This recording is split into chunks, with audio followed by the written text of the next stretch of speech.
أعوذ بالله من الشيطان الرجيم بسم الله الرحمن الرحيم وإذ قال موسى لقومه يا قوم اذكروا نعمة الله عليكم إذ جعل فيكم أنبياء وجعلكم ملوكا وآتاكم ما لم يؤت أحدا من العالمين اللهم صل على سيدنا محمد وعلى آل سيدنا محمد وبارك وسلم عليه. بني إسرائيل یو وخت کې داسې و چې ټولو د غلامي زندګي وه، د فرعونیانو په دی باندې تسلط و. بیا الله د دې سره هغه احسانات وکړه چې په هغه وخت کې د چا سره یې نه دي کړي، دومره ډېر انعامات یې وکړه، حتی چې دی د ملوکیت مقام ته ورسول. په هغه وخت کې به چې سړي آس درلود، غلام به یې درلود، د کور چیتن به و، ذاتي هغه ته یې ملوک پاچا ویلی. الله بیرته داسې دوی ته د عزت ژوندون نصیب کړو، د غلامي نه یې خلاص کړه او ورسره آسماني رزقونه ورته راتله، آسماني رڼاوې ورته راتلې، وریځې په دې باندې د لمر نه یې ستر او حجاب کوو، نور انعامات ډېر کړي وو. نو حضرت موسی علیه نبینا علیه السلام دوی ته د الله د شکرانې دعوت ورکوي، ځکه هر نعمت تقاضا د شکر کوي. نو موسی علیه السلام دوی ته نعمتو یادونه کوي، خو دوی به بار بار مخالفتونه بغاوتونه کړه. الله هغه قصه اوس را نقل کوي چې دغه موجوده یهودو ته یو نوعه توبیخ ده چې ګورې د تاسې پلرون د خپل نبي چې هغه تاسې منئ د هغه نه یې مخالفتونه کړه.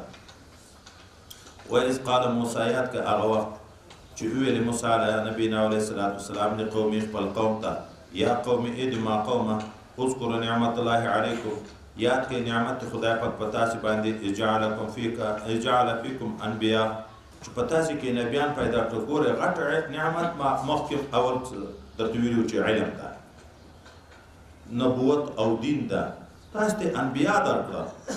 حضرت پیغمبر علیه السلام یې تقریبا په بني اسرائیلو کې 4,000 انبیا تیر شوي دي، تاسې کې انبیا پیدا کړه. وجعلکم ملوکا، او ویې ګرځولی تاسې پاچایان. واتاکم ما لم یؤت احد من العالمین، او درکړي دي تاسې ته هغه نعمتونه چې هیچا ته یې نه دي ورکړي دي خلکو د دغې زمانې ته. په دغه زمانه کې په بل چا دومره ډېر احسانات الله نه دي کړي لکه په تاسې چې کړي. من او سروای در باندې نازل کړي، وریځې درته سیوري ګرځولي، د تیږو نه اوبه درته پیدا کړي دي، دریاب یې درته څیرې کړی ده. یا قوم ادخلوا الارض المقدسه، ای د ما قومه ننوځئ هغه مځکې پاکې کړی شوې ته چې د بیت المقدس مځکه ده، یا د شام ټوله علاقه، یا د ایلیا یا اریحا، التي هغه مځکه كتب الله لكم چې الله مقرره کړی دی د تاسو دپاره په لوح محفوظ کې. هغه مځکې ته ورشئ. ولا تردو على ادبارکم، مگر ځئ بیرته په شا باندې، فتنقلبوا خاسرین، بیا به وګرځئ تاسې تاوانیان. دا څه وخت حضرت موسی علیه نبینا علیه السلام دا قوم ته ویلې؟ دا قوم چې په میدان تیه کې اوسېده بني اسرائیل، دوی شکایت شروع کړ چې موږ دا یو قسم خوړلو نه په عذاب شو، صرف خواږه او غوښې دي، من و سلوا نازلېده، بې تکلیفه وو، بې حسابه وو، خو دوی ناشکري شروع کړه. نو موږ ته الله ته سوال وکړه چې دالو، پیازو، ګندنو، غنمو، سبزیات داسې زندګي را نصیب کړي. هغه په ښاریاتو زراعتناکو مځکو کې پیدا کېږي، دوی د غره په لمن کې اوسېده. نو بیت المقدس یا شام یا ایلیا یا اریحا، دغه علاقې ته الله ورته ویلې ورشئ، دا تاسې چې غواړئ دغه رزق به درکړل شي. خو هلته کفار پراته دي، هلته کفار پراته دي، نو د هغو سره به جهاد کوئ، جهاد وکئ، دغه ځای د دوی د ظلم او د تسلط نه خلاص کړئ، ذاتي تاسې پکې اوسېږئ.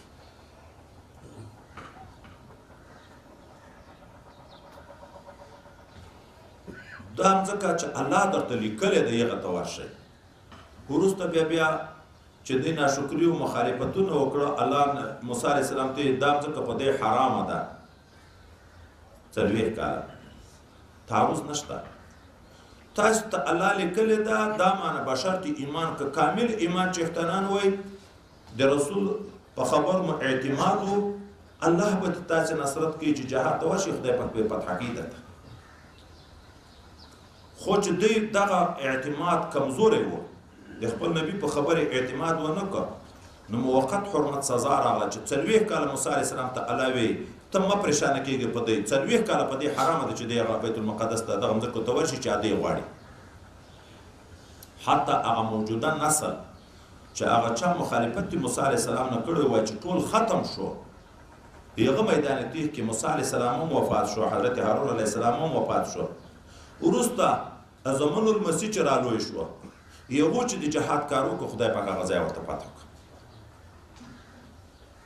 خدای چې جهاد نه بیرته مه ګرځئ بیا به تاواني شئ. دی ویل هلته ډېر زورور قوم د عمالقه کې موجود دی، موږ هغه ځای ته نشو ورتلی. قوم جبارین ډېر غټ غټ وجودونه لري، ډېر زورور دي، د دغو مقابله موږ نشو کړی. او بیا ورته وایي که دوی ووته نو موږ به ورشو، که خپله ووته بیا به موږ ورشو. 12 نمایندګان و د دی، یو کې 2 نفر وویل چې او خلکو الله دې موږ نصرت کوي، د دې غټوالي د وجودو ته مه ګورئ، که موږ په الله ایمان وي چې جنګ شروع که الله به دې موږ نصرت کوي. خو دوی دا خبره ونه منله، نو ځکه الله 40 کاله محروم کړه دی د هغو نعمتونه.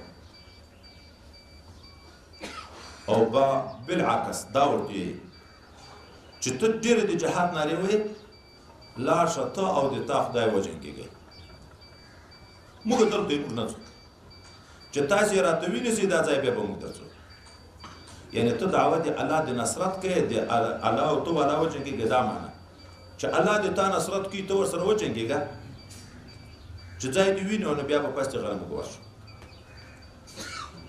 حضرت ابن مسعود رضی الله عنه وایي ما د حضرت مقداد رضی الله عنه نه یوه خبره واورېده چې هغه ما کړی وای نو تر ټولې دنیا چې ما ته څوک راکړي په هغه به نوم خوشحاله لکه په خبر. هغه خبر چیرې وکړه حضرت مقداد رضی الله عنه د بدر په واقعه کې چې حضرت پیغمبر صلی الله علیه وسلم د صحابه سره مشوره کړه. نو یو وارې ورته وایي کفار ډیر دي مسلمان کم دي، تاسو څنګه اراده ده؟ حضرت صدیق اکبر جوړ شو بهترینه خطبه یې ویلې، خو نبی علیه السلام بیا ویلې تاسو څه وایئ؟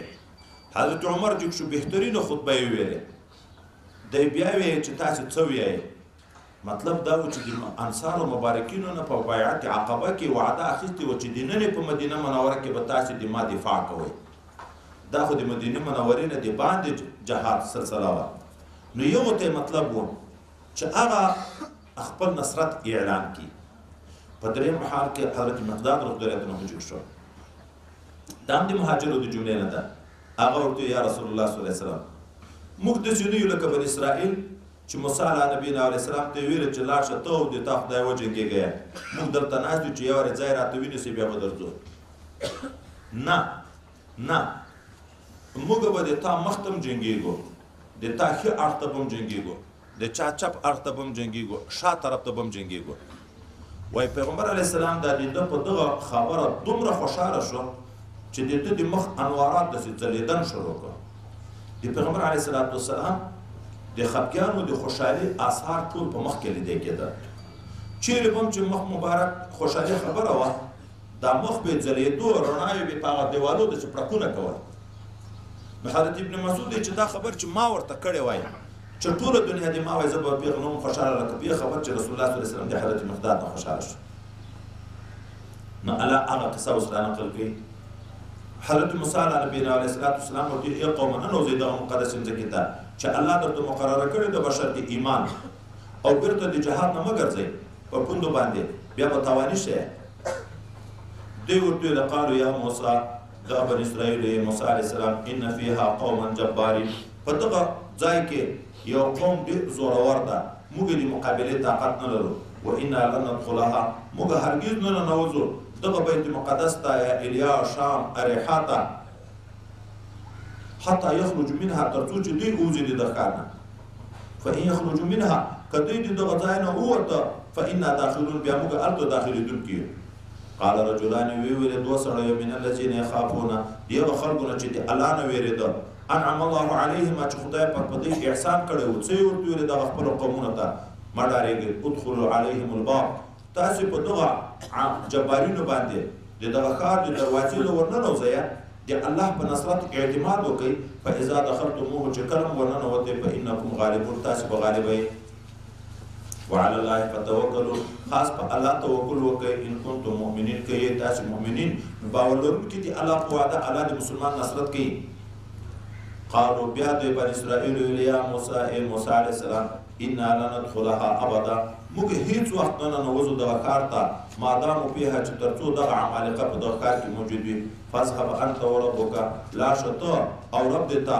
فقاتلا وجنګېږئ انا هاهنا قاعدون موږ دلته ناست یو موږ نه ځو قال موسی علیه السلام الله ته عذر کوي د جهاد حکم فرض شو او جهاد اوس نه کوي نو الله ته دی عذر کوي ای رب دې ما انی لا املک الا نفسي و اخي زه خو نه یم مالک مګر هم د خپل ځان د خپل ورور هارون علیه السلام موږ دو خو جهاد ته تللی شو خو دا نور خلک نه ځي فافرق بیننا و بین القوم الفاسقین خدای پاک دې موږ او د دغه نافرمانه قوم په مابین کې جدایي راولي چې نه مني موږ دوی سره جدا کړي قال نو الله تعالی ورته ویل فانها محرمه علیهم دغه مقدس ځکه حرامه ده په دې باندې 40 سنه 40 کاله یتیهون فی الارض چې دغه 40 کاله په حیران سرګردان ګرځېدي په دغه ځکه کې فلا تاسو ته مخه پکېږي علی القوم الفاسقین په قوم د فاسقینو باندې حتی وایي دغه ښار نه بې بار کړه د دغه میدان تیه نه سهار به کډې بار کړې ټوله ورځ به مزل وکړه ماښام ناوخته به یې واړول چې پاتې مزل به سبا ته کوو شپه به یې چې تېره کړه چې سهار به راپورته کېده بېرته به په خپل ځای پراته وو په میدان تیه کې 40 کاله یې د سرګرداني تېر کړه